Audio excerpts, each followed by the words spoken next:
জাতীয় সংসদ নির্বাচনের পর স্থানীয় সরকার নির্বাচনে নিষিদ্ধ রাজনৈতিক দলের নেতাকর্মীদের প্রার্থী হওয়ার পথ বন্ধ হতে যাচ্ছে। এবার স্থানীয় সরকার নির্বাচনে অনলাইনে মনোনয়নপত্র জমা দেওয়ার বিধান বাতিল করা হয়েছে। পাশাপাশি আচরণ বিধিমালায় যুক্ত করা হয়েছে অঙ্গীকার নামক নতুন বিধি। এতে নিষিদ্ধ বা নিষেধাজ্ঞার আওতাধীন কোনো রাজনৈতিক দল বা সংগঠনের সঙ্গে সম্পৃক্ততা না থাকার অঙ্গীকার দেওয়ার কথা উল্লেখ করা হয়েছে। ফলে আওয়ামী লীগ সহ নিষিদ্ধ দলগুলির পদধারী নেতাকর্মীদের নির্বাচনে অংশ নেওয়ার পথ রুদ্ধ হতে যাচ্ছে। প্রস্তাব অনুযায়ী সম্ভাব্য প্রার্থীদের ইসির নির্ধারিত অঙ্গীকারনামায় স্বাক্ষর করে ঘোষণা দিতে হবে যে তারা কোনো নিষিদ্ধ বা নিষেধাজ্ঞার আওতাধীন রাজনৈতিক দল বা সংগঠনের সঙ্গে সম্পৃক্ত নন। সেক্ষেত্রে ভুল তথ্য দিলে যথাযথ ব্যবস্থা নেবে ইসি। সিদ্ধান্তের সন্ত্রাস বিরোধী আইনে আওয়ামী লীগের কার্যক্রম নিষিদ্ধ থাকায় দলটির পদধারী নেতাকর্মীদের নির্বাচনে অংশগ্রহণ কঠিন হয়ে পড়বে বলে মনে করছেন সংশ্লিষ্টরা। ইসি সচিবালয় ইউনিয়ন পরিষদ নির্বাচন আচরণ বিধিমালার খসড়া তৈরি করে প্রধান নির্বাচন কমিশনার ও 4 কমিশনারের কাছে পাঠিয়েছেন। এ বিষয়ে নির্বাচন কমিশনার মোহাম্মদ আনোয়ারুল ইসলাম সরকার জানান,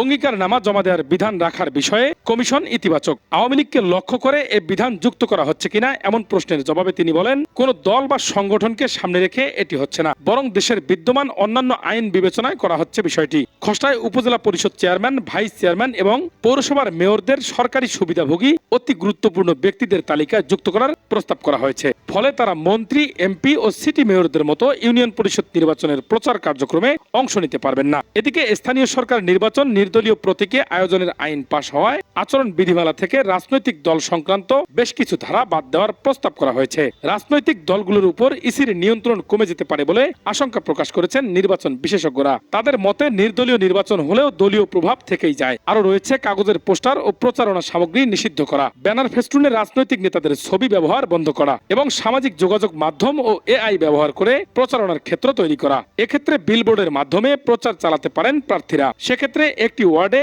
একটি মাত্র বিলবোর্ড স্থাপন করা যাবে। এছাড়া স্থানীয় সরকার নির্বাচনে অনলাইনে মনোনয়নপত্র জমার বিধান বাতিলেরও প্রস্তাব করা হয়েছে। বর্তমানে এসব প্রস্তাব কমিশনের আলোচনার পর্যায়ে রয়েছে, এখনো আসেনি চূড়ান্ত সিদ্ধান্ত।